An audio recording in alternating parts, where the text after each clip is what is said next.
Rituals are the things that we do over and over again that become a part of who we are and how we operate in the world. In fact, a very simple ritual for many people is perhaps that first cup of coffee in the day that symbolizes the beginning.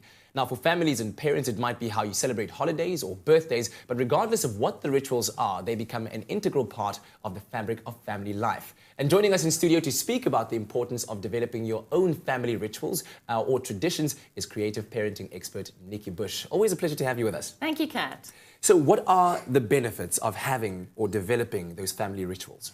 Kat, we need to create warm, fuzzy memories with our children. So family rituals do that.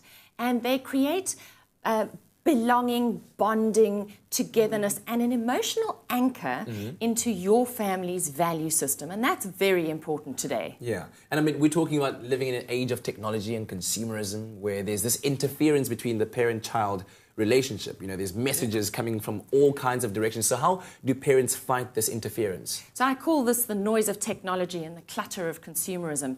And parents need to consciously choose to stand out from the crowd, because every one of those brands and every device is calling out for our children's attention and hitting our children with values all the time. And the best advantage that parents have is that we have face-to-face opportunities with our children. And that's what we need to maximize. And that's exactly what we're doing when we have family rituals. So let's talk about some of these family rituals that parents can use to strengthen that family bond. So there's things like daily rituals, like do we eat dinner together?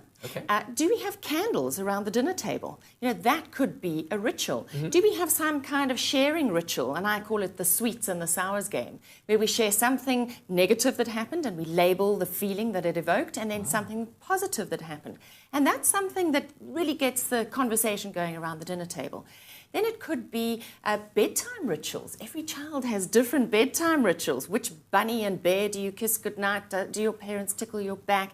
Reading stories. That's all part of ritual. And then there are birthdays. So do you dress up the door frame of your child's bedroom? Do you have a special meal? What about holiday rituals? I mean, we always used to stop at the Wimpy in Colesberg. And then when my child was 3 years old, he'd never been on an aeroplane. So we bought him a ticket on a sale, and he and I flew instead of driving. And he was so upset because the pilot didn't stop at our regular takeaway joint.